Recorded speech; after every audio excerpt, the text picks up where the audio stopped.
नमस्कार विद्यार्थी मित्रांनो, आपल्या सगळ्यांचे खूप स्वागत आहे. आज आपण पाहणार आहोत लोकसत्ता संपादकीय विश्लेषणासहित 30 जून 2020. त्यापूर्वी जर तुम्ही आमच्या यूट्यूब चॅनलवर नवीन असाल तर सबस्क्राईब करा. विद्यार्थी मित्रांनो, या व्हिडिओ लेक्चरमध्ये 2 महत्त्वपूर्ण लेखावरती चर्चा करणार आहोत. त्यापैकी पहिला म्हणजे अर्थव्यवस्थेला हिरव्या अंकुराची आस. एकंदरीत विद्यार्थी मित्रांनो, हा लेख जो आहे भारताचे माजी अर्थमंत्री पी चिदंबरम यांनी लिहिलेला आहे. तर लॉकडाऊन आणि अनलॉकडाऊनचा लपंडाव हातावर पोट असणाऱ्यांना असा ठरत आहे की ग्रामीण भागामध्ये संसर्ग कमी व रब्बीची सुगी यामुळे बरे वातावरण असूनही ग्राहक दुकानाकडे वळतसुद्धा नाहीत. तर शहरी भागामध्ये अर्थचक्र जे आहे ते मंदवल्याची कैफसुद्धा उदाहरणे आहेत, म्हणजे बऱ्याच प्रकारची उदाहरणेसुद्धा आहेत. तरीसुद्धा आपण आशावादी राहावे का, हा खूप मोठा प्रश्न आहे. एकंदरीतच आपल्याला माहीत आहे की लॉकडाऊन आणि अनलॉकडाऊन हे दोन्हीही प्रणाली जवळपास लॉकडाऊन चाललेली आहे 90 दिवस आणि अनलॉकडाऊनची जी प्रक्रिया आहे ती चालत आहे जवळपास आज 20 दिवस झाले. तर एकंदरीतच आपल्याला याबद्दल आपण आशावादी राहिलं पाहिजे किंवा नाही, हा सुद्धा खूप मोठा प्रश्न आहे. तर काहींनी स्पष्ट दृष्टी असते तर काहींनी ती अधिक चांगली असते. ज्यांना चांगली असते ते दृष्टी या सदरात मोडतात तर त्यांना आपल्यासारख्या सामान्यांना जास्त वेगळी सुद्धा दिसून येते. एकंदरीतच आपल्याला जे अनलॉकडाऊन आणि लॉकडाऊन हे आपण योग्यपणे पाळले आहे तरीसुद्धा आपल्यावर ही वेळ का येत आहे, तर याचं केवळ फक्त सरकारचे नियोजन किंवा जी शासकीय प्रणाली आहे तिचे नियोजन नसेल यावरून हे आपल्याला दिसून येत आहे. त्यामुळे अर्थव्यवस्था जी आहे ती म्हणजे किती डबघाईला जाईल याचासुद्धा विचार करणे खूप गंभीर वाटेल. तर काही एक स्पष्ट दृष्टी नाही आहे तरीसुद्धा हे लॉकडाऊन आणि अनलॉकडाऊन जे आहे ते राबवलेले आहे, तर याबद्दल आपणसुद्धा विचार करायला पाहिजे.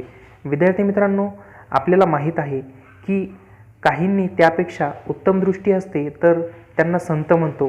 ते लोक भविष्यामध्ये काय वाढून ठेवले आहे ते सांगू शकतात, जे आपल्यासारख्या सामान्य माणसांना आवाक्या पलीकडचेच आहे. म्हणजेच एकंदरीतच आता मला सभोवताली जे काही दिसते आहे त्यासाठी दृष्टा वा संत असण्याची गरज नाही. मला जे दिसते आहे त्याची तुलना तुम्ही तुमच्या पद्धतीने तुम्हाला तुमच्या आसपास जे दिसते आहे त्याच्याशी करून बघा. एकंदरीत विद्यार्थी मित्रांनो, म्हणजेच जे आपल्या आजूबाजूला दिसत आहे अर्थचक्र किंवा जे काही लॉकडाऊन किंवा अनलॉकडाऊनच्या ज्या प्रक्रिया दिसत आहेत याबद्दल लेखकाने सांगितलेले आहे की हे आपल्या आजूबाजूच्या भोवतीचे आहे त्याविषयी आपण तुलना करून पाहावी. तर चेन्नईसारखे मोठे शहर टाळेबंदीनंतर आता कुठे खुले झाले होते, त्यानंतर पुन्हा एकदा अचानक बंद करण्यात आले. सध्या आपण सारेजण लॉकडाऊन आणि अनलॉकडाऊनच्या झुल्यावर झुलत आहोत, पण तो जीवघेणा आहे. एकंदरीतच टाळेबंदी असेल तर काय चालू काय बंद याबाबत प्रत्येक टप्प्यावर संदिग्धता होतीसुद्धा. केव्हा काय बंद व केव्हा काय सुरू करायचं याबाबत, म्हणजेच कुठल्याही वेळेत कुठलीही दुकाने व्यवहार सुरू राहणार याचे घोळ अजूनसुद्धा संपलेले नाहीत. एकंदरीतच मी जसे सांगितले आहे त्याप्रमाणे नियोजनबद्ध कार्यक्रम नसल्यामुळे आपल्याला ह्या नुकसानाला सामोरे जावे लागणार आहे. तर श्रीमंत व मध्यमवर्ग घरात बसला आहे तर त्यांच्याकडे थोडाफार पैसा आहे, त्यामुळे त्यांच्या आधारे आरोग्य सांभाळत आहेत. अर्थातच त्या नियमांचे पालनही आलेच, परंतु नुसते श्रीमंत असून चालत नाही, पण लोकही करोनाची जी महामारी संपण्यापूर्वीची जी प्रार्थना करीत आहेत. पण महामारी केव्हा जाणार हे कुणालासुद्धा माहीत नाही. निम्न मध्यमवर्ग कामाच्या ठिकाणी जाणे जरूर तेवढा धोका पत्कारणे कामे करणे, एकंदरीतच म्हणजे धोका पत्करून काम करणे, तर भीतीच्या सावटाखाली लवकर घरी परतता येण्याचा असा लपंडाव सुरू आहे. सध्या तरी देशामध्ये एक भावना आहे ती म्हणजे भीतीची, पण सध्या तरी भय इथले संपले नाही असेच म्हणण्यासारखी परिस्थिती आहे. तर करोनाच्या टाळेबंदीमुळे गरीब लोक जे आहेत त्यांना सर्वाधिक फटका बसला आहे.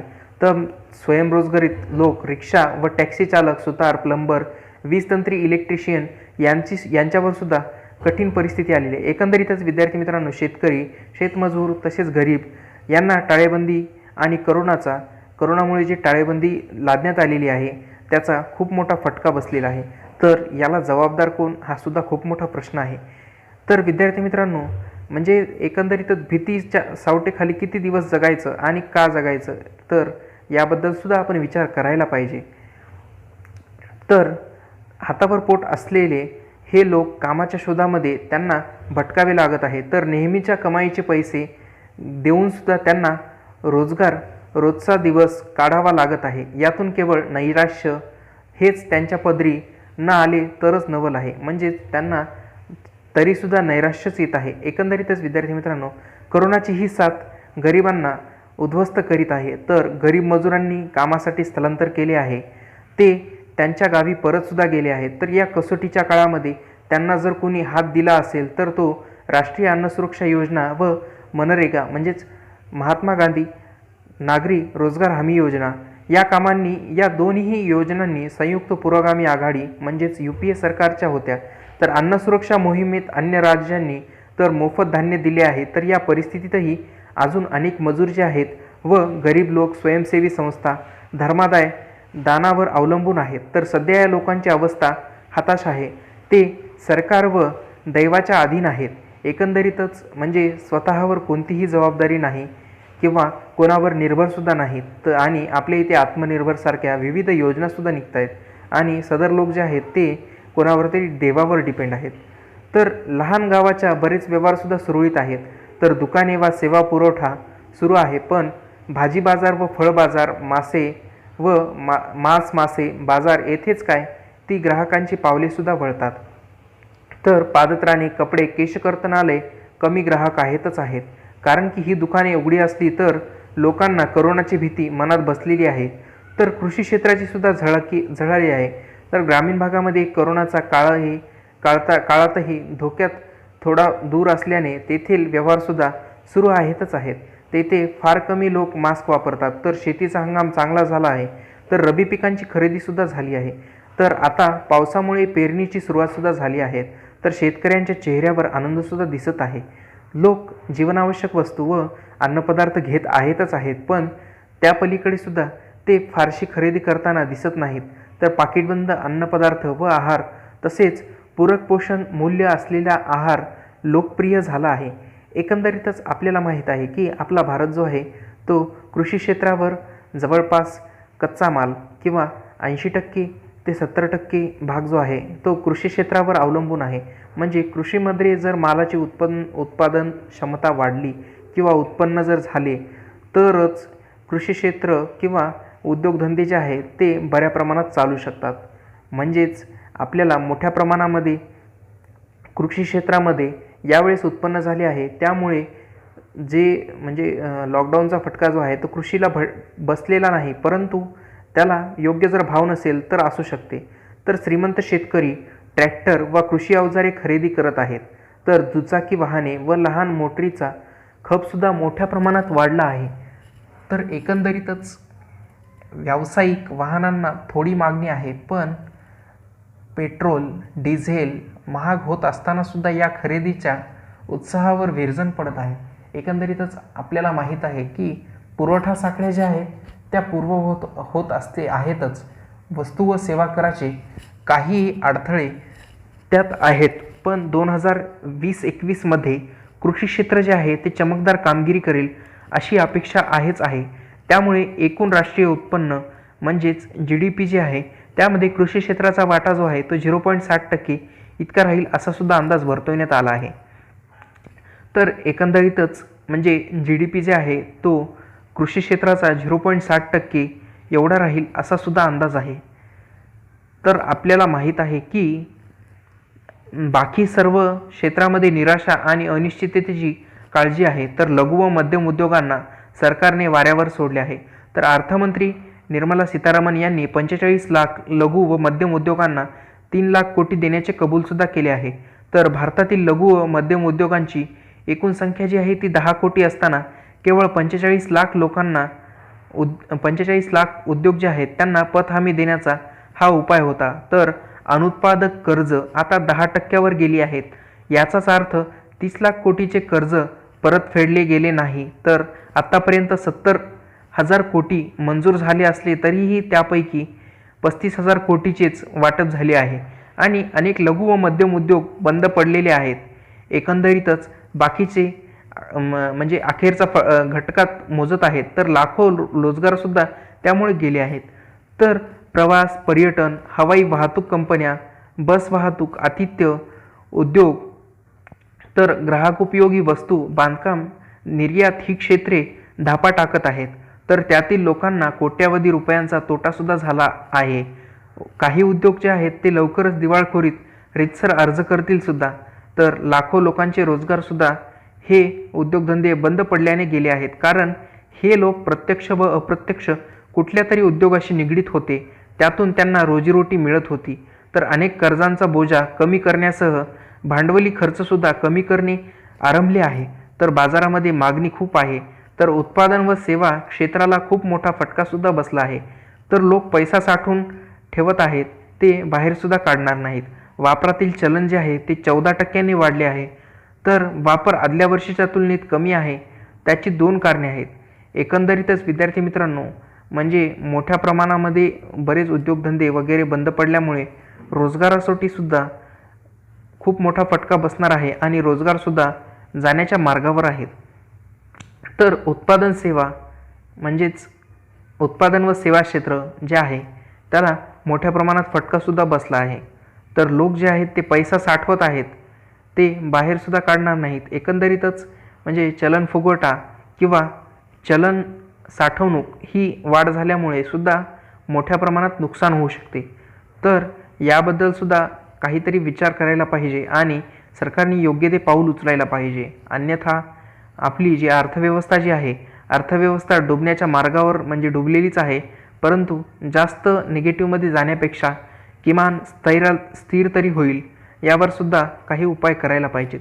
एकतर कोविड संसर्गाची भीती, दुसरे म्हणजे रुग्णालयात दाखल होऊनसुद्धा कराव्या लागणाऱ्या खर्चाची भीती, तर तिसरीकडून चीनचा धोकाही त्यात भर टाकत आहे. तर कोविडच्या भीतीला चीनच्या पेच प्रसंगाची जोड आहेच आहे. त्यामुळे भारतात 2020-21मध्ये मंदीच्या खाईत लोटला जाऊ शकतो. तर 42 वर्षांनी ही दारुण परिस्थिती निर्माणसुद्धा होऊ शकते असे म्हणण्यात आलेले आहे. तर भारताचा विकास दर उणे 5% असू शकेल, म्हणजेच जो GDP आहे तो उणे 5% असू शकेल. तर मंदी याचा अर्थ जास्त बेरोजगारी, पण यामध्ये आपण ग्रामीण भाग सोडून वगळू तर मानवी श्रमानेच केली जाणारी कामे फारशी कमी होणार नाहीत. तर लोकांचे उत्पन्न व वेतन घटले आहे, तर दरडोई उत्पन्न त्यामुळे 10 ते 12% घटणार आहे.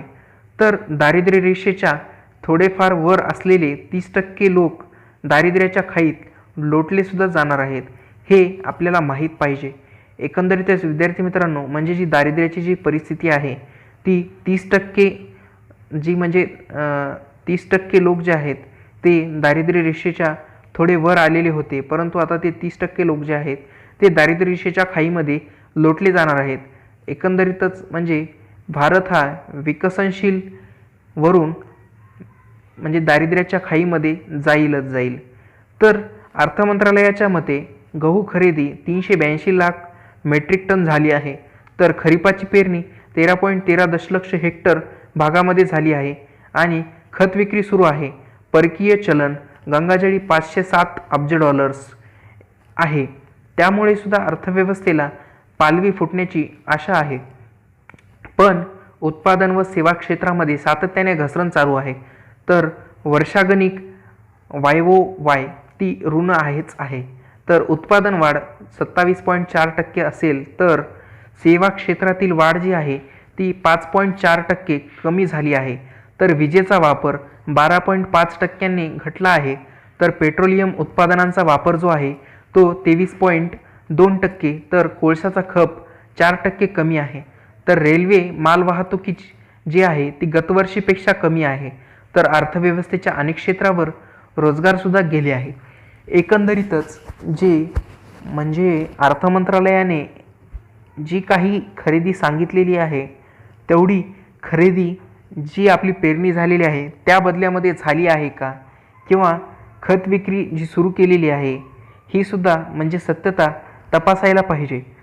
एकंदरीतच रेल्वे मालवाहतूक गतवर्षी कमी झाली होती, तर यावर्षी रेल्वे बंदच असल्यामुळे म्हणजे जवळपास सार्वजनिक प्रणाली बंद असल्यामुळे त्या क्षेत्रामध्ये रोजगार जे आहे तो खूप मोठ्या प्रमाणात धोक्यामध्ये आलेला आहे. एकंदरीतच पाहायचं जर झाले तर हे सगळे वास्तव चित्र असताना अर्थ मंत्रालय मात्र अर्थप्रगतीची स्वप्ने पाहत आहे आणि आपल्याला सांगतसुद्धा आहे. तर त्यांच्या मते अर्थव्यवस्था पुन्हा उभारी घेत आहे. तर 2020-21च्या तुलनेमध्ये 5% कमी व 2021-22च्या तुलनेत 5% अधिक ही त्यांनी प्रगती किंवा अर्थव्यवस्था सावरण्याची चिन्हे वाटत आहेत. पण तसे नाही. जेव्हा एकूण राष्ट्रीय उत्पन्न हे 2019-20च्या उत्पन्नापेक्षा जास्त होईल तेव्हाच अर्थव्यवस्था जी आहे ती सुधारते आहे असे म्हणता येईल. पण तसे 2020-21चा आर्थिक विकास दर जो आहे तो धन पॉझिटिव्ह असला असे सांगण्याचे धाडस का केले नाही. म्हणजेच 2020-21चा जो म्हणजे GDP आहे, आर्थिक विकास दर जो आहे तो निगेटिव्ह आहे हे यावरून कळते आहे. म्हणजेच निगेटिव्ह GDP सध्या चालू आहे. तर याबद्दल सुद्धा अर्थमंत्रालयाने कोणत्याही प्रकारचा विश्वास किंवा आशावादी धोरणसुद्धा आखलेले नाही. यावर आपण विचार करायला पाहिजे. एकंदरीतच विद्यार्थी मित्रांनो, अत्यंत महत्त्वपूर्ण लेख आहे. आपल्याला या लेखाबद्दल काही जर सूचना असतील किंवा आपल्या काही सजेशन्स असतील तर कमेंट करा आणि विद्यार्थी मित्रांनो व्हिडिओला लाईक करत जा. एक दुसरा आणि महत्त्वपूर्ण लेख जो आहे, टाळेबंदी आवडे सर्वांना. एकंदरीतच आपल्याला माहीत आहे की टाळेबंदीचा आज जवळपास 120वा दिवस सुरू आहे. म्हणजेच टाळेबंदी कमी अधिक प्रमाण 5दा लादूनसुद्धा साध्य होऊ शकेल नाही, ते 6व्या टाळेबंदीने कसे काय साध्य होणार इतकाही विचार करण्याची इच्छाशक्ती किंवा इच्छा सरकारी यंत्रणांना नाही. तर विरोध हा टाळेबंदी हा उपाय निवडण्यास नाही, तर टाळेबंदी काळात क्षमता वाढीचे वा अन्य निश्चित उद्दिष्ट जे आहे ते जाहीर न करणाऱ्या आणि या उपायाने काय साध्य केले याचा दावा कोणत्याही तपशील न देण्याचा सरकारी धोरणांना आहे.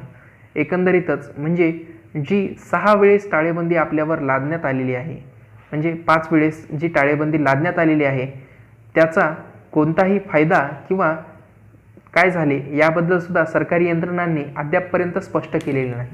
म्हणजेच आपल्याला कळायला पाहिजे की आपण जे नियमाने काटेकोरपणे पालन केले त्याबद्दल सरकार अनिष्टही काय आहे का आहे याचा सुद्धा विचार आपण करायला पाहिजे आणि आपण प्रश्नसुद्धा उपस्थित करायला पाहिजे.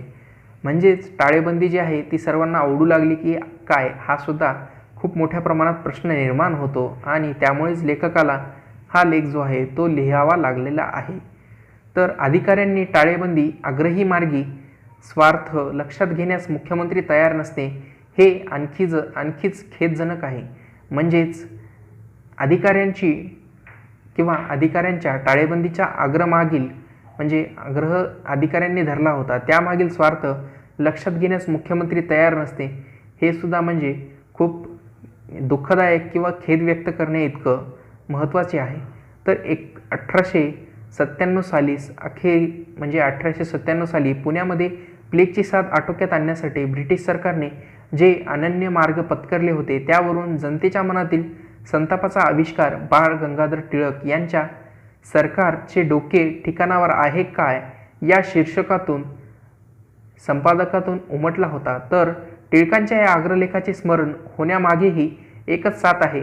सोमवार हा तिच्या टाळेबंदीच्या मार्गाने नियंत्रणाचा 97वा दिवस आणि ही साथ आटोक्यात आणण्याचे आता सरकारचेही मार्ग न्याय्य नाहीत. तर जवळपास 100 दिवस टाळेबंदी आणि तिचे निर्विवाद दैदिप्यमान अपयश अनुभवल्यानंतर सोमवारी महाराष्ट्र सरकारने पुन्हा एकदा तोच मार्ग निवडला आहे. एकंदरीतच विद्यार्थी मित्रांनो, म्हणजे किती दिवस आणखी टाळेबंदी आणि सार्वजनिक प्रणाली बंद राहणार आहे याला जबाबदार कोण आहे. तर एका बाजूला टाळेबंदी हा शब्द आपल्या कोशातून काढून टाका असे म्हणायचे, पुन्हा नव्याने सुरुवात अशी काही चमकदार भाषा करायची, पण कृती मात्र तीच टाळेबंदी वाढविणे. एकंदरीतच महाराष्ट्र, ओडिसा, पश्चिम बंगाल आदी सरकारची टाळेबंदी एके टाळेबंदी अशी चालू आहे. म्हणजेच एकंदरीतच धडा चालू आहे. टाळेबंदी एके टाळेबंदी दोन्ही टाळेबंदीच आणि टाळेबंदी तिन्हीसुद्धा टाळेबंदी चारीसुद्धा टाळेबंदी आणि टाळेबंदी पाची अनटाळेबंदी अशा प्रकारची एकंदरीत श्रृंखला चालू आहे. गेट आऊट हा इंग्रजी शब्द माहीत असलेल्या अधिकाऱ्यांची आठवण व्हावी. गेट आऊट हा असा आदेश देऊनसुद्धा बाहेर काढलेल्याला काढलेल्यास पुन्हा आत बोलवण्यासाठी काय आदेश द्यायचा हे त्या बापुडावण्यास माहीत नव्हते. त्यामुळे त्याची कोंडी झाली. तर आपल्याकडील या कर्तृत्ववान नेत्याच्या करोनाच्या हाताळणीत टाळेबंदीखेरीज अन्य माहीतच नाही असे दिसून येत आहे. तर हा देश जो आहे तो 25 मार्चपासून कमी अधिक प्रमाणात टाळेबंदीचा अनुभव घेतच आहे. तर या टाळेबंदीत 5 फेऱ्या झाल्या आहेत. तर त्याचे फलित इतकेच आहे की करोनाबाधिताची संख्या म्हणजे जी आहे ती खूप मोठ्या प्रमाणात वाढली सुद्धा आहे. तर टाळेबंदी उठवण्याचा प्रयत्न झाल्यानंतर तर हा रोग अधिकच वाढला आहे. तर त्यामुळे या सरकारची धुरीणांची पुन्हा एकदा डोके गच्च मिटून घेतले आणि टाळेबंदी जी आहे ती सुरक्षित मार्ग निवडला. तर सुरक्षित अशासाठी की यातून काहीही हाताला लागले नाही, तरीही त्या काही अपायही नाही. तर काही मोजकेच विचारी नागरिकांनी संतापतात, अस्वस्थ होतात आणि आपल्या जीवासाठी जे काही चालले आहे ते समजून शांत बसतात. तर काही आदेश आल्यास आधेमध्ये आपापल्या घरांमध्ये गॅलऱ्यांमधून थाळ्या वगैरे वाजवल्यासुद्धा जात आहोत, आपण पाहिल्यासुद्धा आहेत. तर तेवढेच समाजासाठी काहीतरी केल्याचे त्यांना समाधान. पण आत्तापर्यंत टाळेबंदीने तुम्ही काय साधले असे काही प्रश्न नागरिकांकडून विचारले जात नसल्यामुळे सरकार सुखसमाधानाने आणखी एक टाळेबंदी सहज लादू शकते. तर आत्ताही सरकारने तेच केलेले आहे. म्हणजे नागरिकांनी प्रश्न विचारायला पाहिजे की टाळेबंदी करून साधले काय आहे. तर विरोध टाळेबंदी हा उपाय निवडण्यास नाही, तर उपायाने काय साध्य केले याचा कोणताही तपशील न देता खाका वर करणाऱ्या सरकारी धोरणांना आहे. तर करोनाच्या साथीवर टाळेबंदी आणि हेच औषध आहे असे मानण्याचा अधिकार सरकारना निश्चित आहे. पण या औषधाचे दुष्परिणाम काय असे विचारण्याचा अधिकार नागरिकांनाही आहे. तर या औषधाने रुग्णास काही बरे वाटताना दिसते म्हणावे तर तेही नाही. तर हा रुग्ण दिवसेंदिवस अधिकच खंगतच चाललेला आहे. तर औषध बदलून पाहावे अशी सुदबुद्धी सरकार नावाच्या अजस्त्र यंत्रणा जी आहे त्या यंत्रणेस असण्याची शक्यता नाही. पण ज्या सुशिक्षित देशांनी टाळेबंदी हा मार्ग अनुसरला व त्या देशांनी यंत्रणासमोर टाळेबंदीची अखेर कशी होईल याचे स्पष्ट चित्र जे आहे ते सुद्धा दाखविले आहे. एकंदरीतच आपल्याकडे या सगळ्यांची बोंबच, तरी पण उपाय मात्र तोच टाळेबंदीचा, जे 5 टाळेबंदीतून साध्य होऊ शकले नाही ते 6व्या टाळेबंदीमधून कसे काय साध्य होणार हा खूप मोठा प्रश्न आहे. तर इतकीही विचार करण्याची इच्छा सरकारी यंत्रणांची नाही. तर अर्थातच त्यानंतर 7वी, 8वी, 9वी टाळेबंदी हा मार्ग सरकारसमोर आहेच आहे आणि तो पत्करण्या इतका निर्लज्जपणा सुद्धा त्या ठायी आहे, म्हणजे त्यांच्या मनावर आहे. तर त्याचमुळे सरकार पहिले पाढे 55 या उक्तीनुसार पुन्हा एकदा टाळेबंदीचा मार्ग स्वीकारू शकेल. त्यातही सरकार चालविणाऱ्याचे चातुर्य असे की हे सर्व निर्णय घेतले जात आहेत ते नोकरशाहीच्या खांद्यावर बंदूक ठेवून, हो आमच्यासमोर टाळेबंदीखेरीज अन्य उपाय नाहीत हे निधड्या छातीने सांगण्याची हिंमतसुद्धा सरकारी नेतृत्वात नाही. मग कुठे आयुक्तांच्या बदल्या चालू आहेत, तर कुठे पोलिसांवरती सुद्धा दबाव आणला जात आहे. तर स्थानिक प्रशासनास अधिकार आहेत या गोंडस विधानाखाली आपले सर्व अपयश दडवण्याची राज्य सरकारची खुबी सुरुवातीला खपून गेली. पण एकाच हाताखाली वारंवार यशस्वी ठरत नाही इतके सुद्धा ज्ञान या सरकारला नाही. तर स्थानिक प्रशासनास सर्व अधिकार होते, तर त्या परिसरात रुग्णवाढ सुद्धा झाली आहे. म्हणूनच आयुक्तांची बदली कशासाठी? एका फटक्यात अलीकडचे सरकारने अनेक शहरांतील आयुक्त सुद्धा बदललेले आहेत. ते बदलून काय होणार याचा अट्टहास पायी मुंबईच्या आयुक्तपदावरून प्रवीण परदेशी यांना सुद्धा हटविण्यात आले. तर तो प्रशासकीय अधिकार सरकारला असतोच हे मान्य आहे. पण ज्या कारणांसाठी नवा आयुक्त आणला त्या कारणाचे काय? तर मुंबईत आजही करोनाबाधितांची संख्या वाढत आहे. तर अन्य काही महानगरपालिका जे आहेत त्यांचे सुद्धा आयुक्त बदलल्या गेलेले आहेत. तर नव्या आयुक्तास मुख्यमंत्र्यांचे कार्यालय चालविणाऱ्या अधिकाऱ्यांचा आदेश काय? तर काहीही करून दाखवा. पण जी करोनाची संख्या जी आहे किंवा करोना रुग्ण जे आहेत ते बंद करा, म्हणजे कमी करा. त्यानंतरसुद्धा आपल्या भागामध्ये करोना बाधितांची संख्या कमी झाली नाही तर बदली आहेच. मग हा अधिकारी एकमेव मार्गाचा अवलंब करतो, तो म्हणजे टाळेबंदी. पण ती कधी ना कधी उठवावी लागली की तो पुन्हा तेच संख्या वाढ, नंतर आयुक्त बदली, मग नव्या येणाऱ्यास परिणामकारक उपाययोजनांचे आदेश, म्हणजेच पुन्हा टाळेबंदी. यातून काहीही साध्य होणारे नाही. पण हे समजून घेण्याचे राजकीय कौशल्य आणि धाडस याचा पुरेसा समुच्चय जो आहे तो आपल्या ठायी आहे याची आवश्यकता ती जाणीव मुख्यमंत्री उद्धव ठाकरे यांना आणि महाराष्ट्रास करून द्यायला हवी. ते एकमेव अधिकाऱ्यांच्या जोरावर सरकार चालविण्यात मग्न आहेत. तर या अधिकाऱ्यांचा पाठिंबा त्यांच्यासाठी अजेय आहे. म्हणजेच जय प्राप्त करण्यासाठी असला तरी पण त्यांचे सहकारी राजकीय पक्ष या अधिकाऱ्यांच्या तलवारीवर नाचण्यास बांधील नाहीत, तर तयारसुद्धा तर मुळीच नाहीत. कारण स्वतःच्या प्रशासन क्षमतेवर त्यांचा विश्वास आहे. एकंदरीतच मुख्यमंत्र्यांनी सुद्धा तसेच वागले पाहिजे.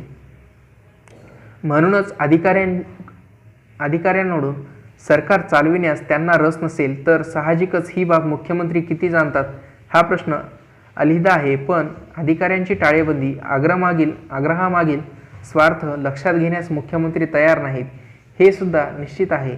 म्हणजेच प्रशासकीय अधिकाऱ्यांना टाळेबंदीसारखे उपाय आवडणाऱ्याच त्यात त्यांचे हितसंबंध आहेत. एकदा का टाळेबंदी लावली की त्या अधिकाऱ्यांचेच राज्य मनमानी करण्यास टाळेबंदी उठविण्याचा प्रयत्न झाल्यावर तर हा वेग आधीच वाढला आहे. त्यामुळे या सरकार चालक धुरीणांनी पुन्हा एकदा डोळे गच्च मिटून घेतले आहेत आणि टाळेबंदीचा सुरक्षित मार्गसुद्धा निवडला आहे. तर सुरक्षित अशासाठी की यातून काही एक हाताला लागले नाही, तरीही याचा काही एक अपायही नाही, तर काही मोजकेच विचारही नागरिक संतापतात, तर अस्वस्थ होतात आणि आपल्या जीवासाठी हे चालले आहे असे समजून सांगून शांत बसवतात. तर एकंदरीतच विद्यार्थी मित्रांनो, यावर आपण सुद्धा विचार करायला पाहिजे. केवळ अधिकाऱ्यांच्या बदल्या करून नाही, तर जिथे काही अधिकाऱ्यांनी दिरंगाई केली आहे तिथे निलंबित सुद्धा करायला पाहिजेत. अधिकाऱ्यांच्या बदल्या करून काही होणार नाही. त्यांच्यावरती प्रेशर टाकून काम करून घेणे व व्यवस्थित कोरोनाची जी परिस्थिती आहे ती हँडल करणे. तर काही आदेश आल्यास आधेमध्ये आपापल्या घरांच्या गॅलरीतून थाळ्यासुद्धा वाजविल्या जात आहेत. तेवढे समाजासाठी काहीतरी केल्याचे त्यांना समाधान. आत्तापर्यंतच्या टाळेबंदीमध्ये तुम्ही काय केलेस किंवा काय साधले हा सुद्धा प्रश्न नागरिकांकडून विचारला जायला पाहिजे. म्हणजेच विरोध जो आहे तो टाळेबंदी हा उपाय निवडण्यास नाही, परंतु उपाययोजना काय केलेल्या आहेत आणि त्या उपाययोजना योग्य पद्धतीने अंमलात आलेल्या आहेत का, किंवा त्याचा काय फायदा झाला आहे याचा सुद्धा विचार किंवा नागरिकांनी प्रश्न सरकारसमोर उपस्थित केला पाहिजे.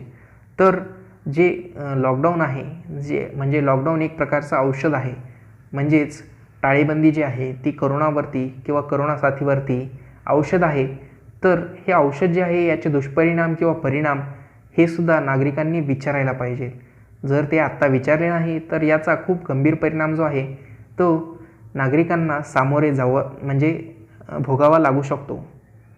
एकंदरीतच हा लेख जर पाहिला तर टाळेबंदीविषयी आपले विचार किंवा आपली जी जबाबदारी आहे ती काय आहे याबद्दल आपण जे आहे ते योग्य मार्ग निवडून किंवा आपले योग्य प्रश्न जे आहेत ते सरकारला विचारायला पाहिजे.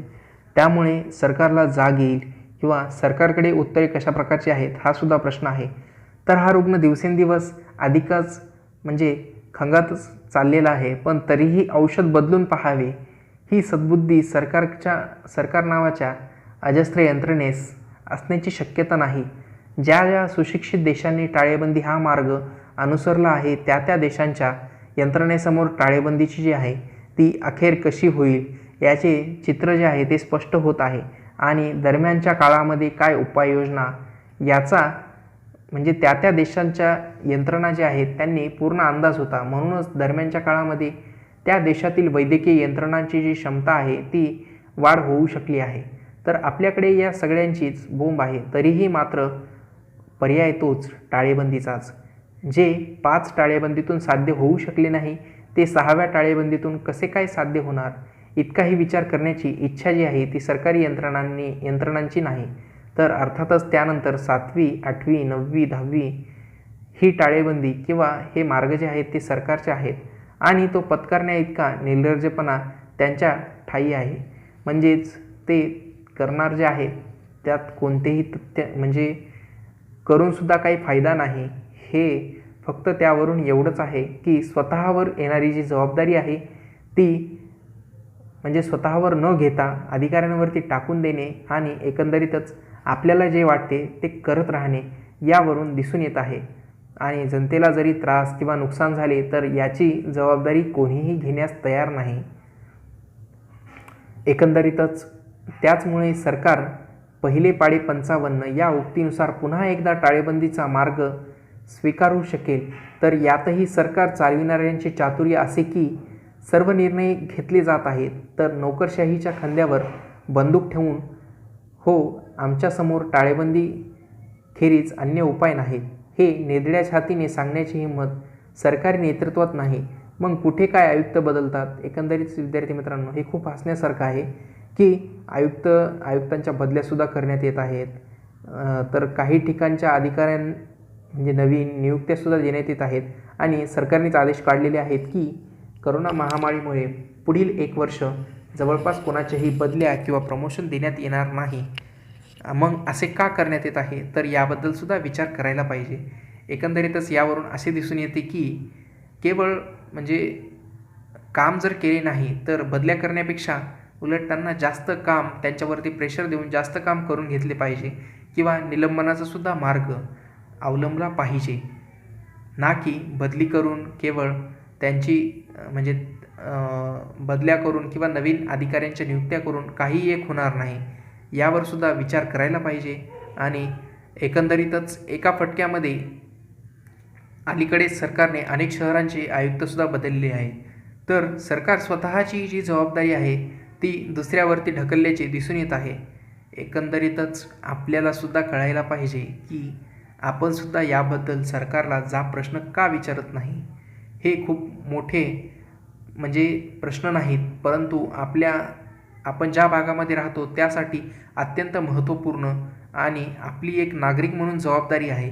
तर स्थानिक प्रशासनावर आपला अधिकार आहेच आहे. ते बदलून काय होणार. एकंदरीतच जे अधिकाऱ्यांच्या बदल्या किंवा टाळेबंदी उठविणे किंवा टाळेबंदी लावणे यामुळे नव्या जे परिणाम आहेत ते परिणाम काय होतील याचा म्हणजे एक विचारसुद्धा मुख्यमंत्री कार्यालय किंवा आयुक्त जे आहेत त्यांच्या बदल्यावरून सरकारला करायला पाहिजे. मग काहीही करून दाखवा त्यानंतर जी करोना रुग्णांची जी संख्या आहे ती कमी झाली नाही तर बदली आहेच आहे. मग हे अधिकारी का बरं एवढं मन लावून काम करतील याबद्दलसुद्धा विचार करायला पाहिजे. एकंदरीतच लेख जो आहे तो अत्यंत महत्त्वपूर्ण आहे आणि टाळेबंदी आणि अनलॉक प्रक्रिया जी आहे एकंदरीतच 2 प्रकारच्या प्रक्रिया चालू आहेत. तर केंद्र सरकार म्हणते आहे की अनलॉक जे चालू आहे अनलॉक 1 अनलॉक 2 म्हणजे लॉकडाऊन जे आहे ते लॉकडाऊन 5पर्यंत लावण्यात आलेले आहेत. Lockdown 1 lockdown 2 lockdown 3 lockdown 4 lockdown 5 अशा स्वरूपात. आणि अनलॉक आणखी किती लागणार हा सुद्धा खूप मोठ्या प्रमाणात प्रश्न आहे. परंतु यामध्ये सरकारने काय केले यातून काहीही साध्य केलेले नाही किंवा झालेले सुद्धा नाही. पण हे समजून घेण्याचे राजकीय कौशल्य आणि धाडस याचा पुरेसा समुच्चय आपल्या ठायी आहे याची आवश्यक ती मुख्यमंत्री यांना जाणीव म्हणजे महाराष्ट्रास करून द्यायला हवी. तर ते एकमेव अधिकाऱ्यांच्या जोरावर सरकार चालविण्यातसुद्धा मग्न आहे. मग या अधिकाऱ्यांचा पाठिंबा त्यासाठी अजेय असला तरीही त्यांचे सहकारी राजकीय पक्ष या अधिकाऱ्यांच्या तालावर नाचण्यासाठी बाधिल नाहीत आणि तयारसुद्धा नाहीत. तर मुळीच नाहीत. कारण स्वतःच्या प्रशासन क्षमतेवर त्यांचा विश्वास आहे. म्हणूनच अधिकाऱ्यांआडून सरकार चालविण्यात त्यांना रस नसेल तर साहजिकच ही बाब जी आहे ती मुख्यमंत्री कितीही जाणवतात हा प्रश्न अलहिदा. पण अधिकाऱ्यांच्या टाळेबंदी आग्रहामागील स्वार्थ लक्षात घेण्यास मुख्यमंत्री जे आहेत ते सुद्धा तयार नाहीत. एकंदरीतच म्हणजे प्रशासन चालविण्याचा जो अनुभव नसल्यामुळे सदर गोष्टी होत आहेत का हा सुद्धा खूप मोठा प्रश्न आहे. परंतु केवळ महाराष्ट्र सरकारवरती हा लेख आलेला आहे, पण याच्यापूर्वी सरकारने किंवा केंद्र सरकारने काय केलेले आहे हा सुद्धा खूप मोठा प्रश्न आहे विद्यार्थी मित्रांनो. तर केवळ राज्य सरकारला जबाबदार धरणे हे योग्य नाही, तर केंद्र सरकारसुद्धा यामध्ये तितकेच जबाबदार आहे हा सुद्धा तेवढाच सत्यता आहे आणि रिअल फॅक्ट म्हणजे तोच आहे. तर एकंदरीतच कौशल्य जे आहे, राजकीय कौशल्य एकंदरीत उद्धव ठाकरे यांच्यामध्ये आहे किंवा नाही हा प्रश्न निर्माण होत आहे. यामुळे जे आहे ते उद्धव ठाकरे जे आहेत ते अधिकाऱ्यांवरती सरकार चालवतात का हे सुद्धा माहीत नाही. म्हणजेच प्रशासकीय अधिकाऱ्यांना टाळेबंदीसारखे उपाय आवडणारच. मग यामध्ये हितसंबंध आहेत, तर एकदा का टाळेबंदी लावली की या अधिकाऱ्यांचीच राज्य जे आहे ते मनमानी करण्यास ते तयार आहेत. आपण आपल्या कोणत्याही शहरी परिस्थितीत पाहिल्यास याचाच प्रत्यय येईल, पण वातावरणातील मुक्ततेच्या या अधिकाऱ्यांना कोणीही विचारत नाही. त्यांना किंमत येते ती टाळेबंदीच्या काळामध्ये. नगरपालिका ते पोलीस असे सर्व सरकारी सेवक जे आहेत यांची किंमत म्हणजे या काळामध्ये वाढते आहे. तर यावेळी सरकारच्या मुखत्यार हा धाडसी नसेल तर हा अधिकारी वर्ग टाळेबंदीचाच पर्याय सुचविणार. तसेच होताना दिसत आहे. तर दुष्काळ जाहीर झाला की ज्याप्रमाणे महसूल आदी खात्यांतील कर्मचारी यांना सुगीचे दिवस येतात, त्याचप्रमाणे टाळेबंदीच्या काळात अनेक सरकारी यंत्रणांच्या अडलेली कामांची टाळी उघडताच. म्हणून अधिकाऱ्यांसाठी टाळेबंदी आवडे सर्वांना अशी स्थिती असते, तर राजकीय नेतृत्वाने त्याचाच सुरात सूर मिळवली ही खूप मोठी शोकांतिका आहे.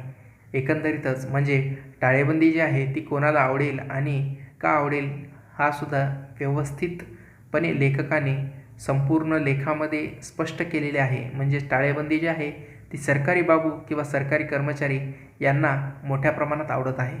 म्हणजेच काम जे आहे ते अडलेल्या कामांची टाळी उघडतात हे सुद्धा यावरून दिसून येत आहे. म्हणजेच अडलेले काम जे आहेत ते या टाळेबंदीमध्ये करत आहेत.